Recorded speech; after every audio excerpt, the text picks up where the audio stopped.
In this video, I'm going to talk about the true purposes and objectives behind the program. I'm also going to provide evidence which will show how the staid arbiters of the program justification for the continuation and the existence of the program is completely fraudulent.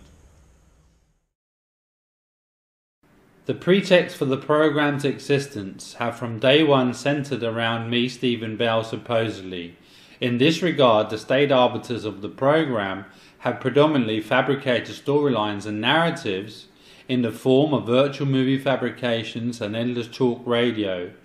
which has and is being broadcasted on a daily basis to a global audience,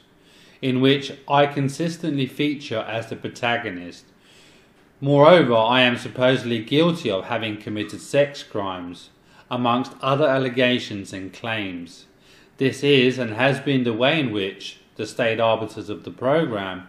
justify not only their persecution of me to the world, but also the way in which they justify the existence and continuation of the program. It is important to remember that the program is without a doubt a global social engineering and intelligence operation, and it is run by the United States government and its intelligence agencies in collaboration with the British and Danish government and their intelligence agencies, a.k.a. the staid arbiters of the program or the conglomerate. The main objectives with the program are evidently for governments and their intelligence agencies to provide the publics and others with a consistent diet of propaganda content and direct interactions with the public on a large and or personal scale, in which peoples all across the globe are not only being told what to believe in, the staid arbiters of the program are also directing and or coercing people to perform different tasks on a range of issues and situations for them. It is also very clear to see how this global program has brought with it a changing of the rule of societies all across the Western world. From 2009, we generally speaking lived under quasi-democratic societies, to now in 2021, we are most definitely not living under democratic societies anymore. The way in which we are all being ruled now can only be described as authoritarianism, and this transitioning is moving very fast, especially on the heels of this supposed pandemic. I need not to tell you, it is clear for everybody to see. Understanding the true purposes and objectives behind the program is paramount, because this global social engineering and intelligence operation has not by any stretch of the imagination been implemented and continued for 12 years now as a means for governments and their intelligence agencies to entertain the masses with the public persecution of me, Stephen Bell. Instead, they are using this seemingly never-ending persecution and all that entails as the way in which they are achieving their objectives and goals with the program. One wouldn't even have imagined that it would ever be possible to continue the program on such a flimsy pretext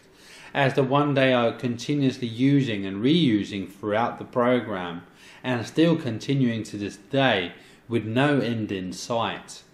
The staid arbiters of the program have had huge success with their propaganda campaigns and the implementation of authoritarianism, so much so that portions of the populations are not only going along with this transitioning from quasi-democratic societies to authoritarianism, they are seemingly pleased that their rights and freedoms on an exponential basis are being lost and trampled, under the pretext of keeping society safe from all the threats that the people are being led to believe are imminent and life-threatening, which 9 times out of 10 is not the case at all.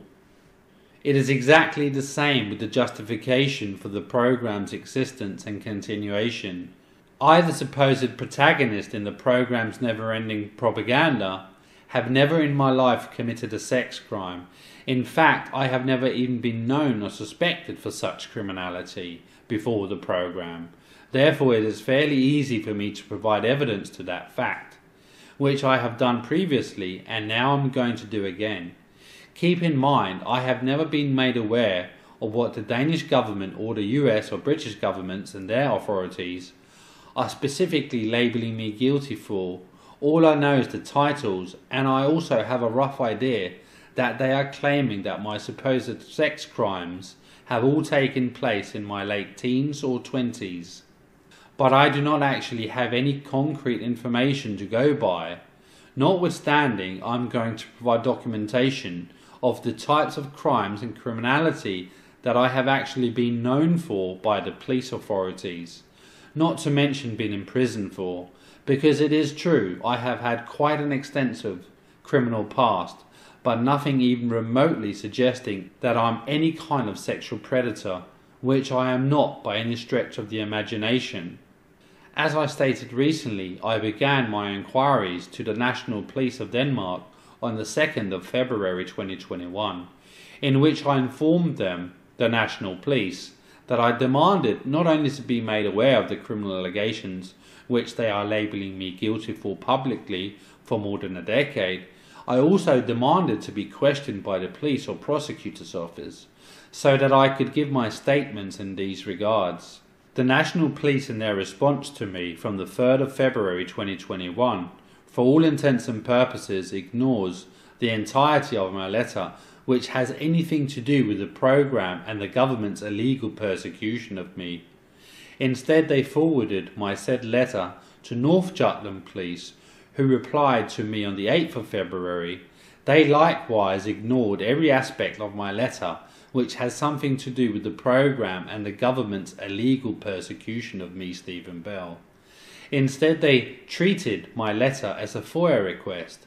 which they met. They also noted that they couldn't interview me in any cases because there wasn't any active or pending cases.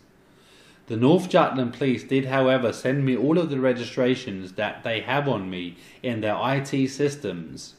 in the period from the 10th of March 2009 until the 5th of February 2021. As can be seen, there are no pending cases in this period, and there are no sex crime cases or inquiries to speak of, pending or otherwise, which can be seen in these documents. I did, however, learn that my previous neighbour, Jane Larsen, who the Danish intelligence agency PET frequently used as their proxy to initiate complaints against me and my small business one-stop engine shop, both to my landlord and also the municipality of Mariagerfjord Kommune, which ultimately resulted in me moving in December 2020. So on top of her incessant complaints against me, she has also on the 31st of August 2020 reported me to the police because I have publicised on the internet the case in which Jane Larsen, the municipality and the state de facto pursued against me in collaboration. So Jane Larsen's went to be interviewed by the police. It can be read in the interview report that she had all sorts of complaints against me, none of which had anything to do with actual criminal offences. In short, she was just repeating many of the talking points and narratives that are daily broadcasted over the programme's propaganda channels by the state arbiters. And since I hadn't broken any laws, the police, notwithstanding that the intelligence agency had enticed Jane Larsen to report me, the police had to drop the case without even interviewing me.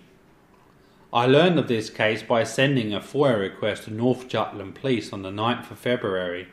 In this letter, I also asked to be made aware of all the registrations which North Jutland Police have on me in their IT systems before the 10th of March 2009. I likewise requested to be made aware if they had any registrations on me before 1999 where they didn't have electronic archiving systems. Not only did I receive all of North Jutland's registrations on me, which span from the 2nd of October 2003 until 5th of February 2021, I also got an unequivocal answer from North Jutland Police on the 12th of February that they have no cases on me before 1999.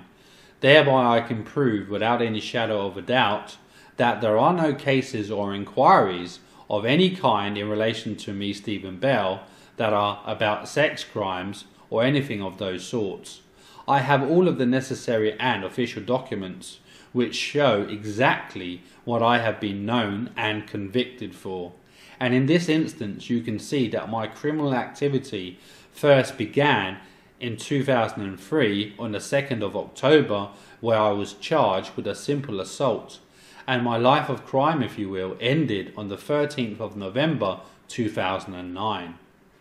The registrations you see later than this date are in relation to my neighbour, traffic violations and FOIA requests,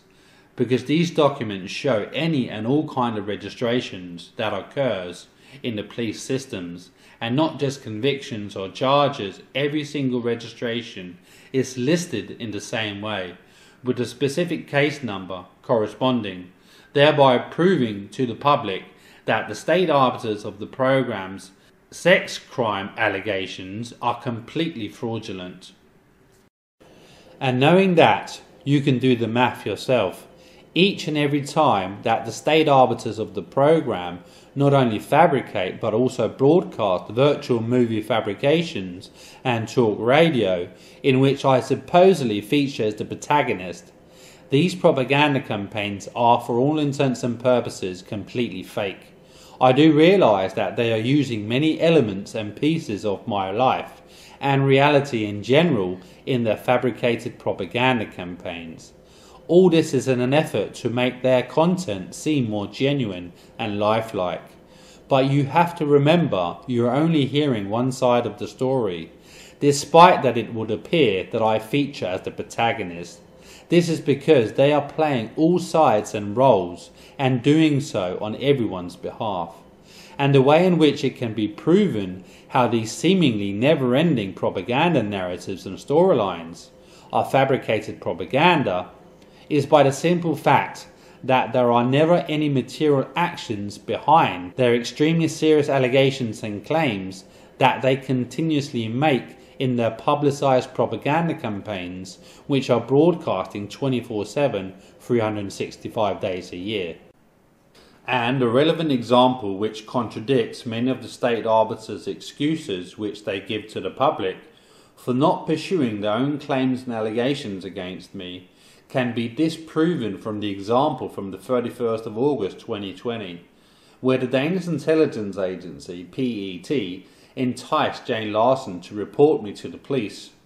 for the sole act of publicising on the internet a case in which I was a part, which is perfectly legal to do, which any competent and serious persons, not to mention authorities, are well aware of. And despite that fundamental fact, the state arbiters, notwithstanding, coerced Jane Larsen to report me, and doing so with the intent to put forth their talking points and narratives from their propaganda campaigns in an official police report. Furthermore, this example clearly proves how they are willing to prosecute me, Stephen Bell, for any and everything if they can construe and or misrepresent a case out of a situation which they have most likely themselves coerced through the use of members of the public as their de facto proxies.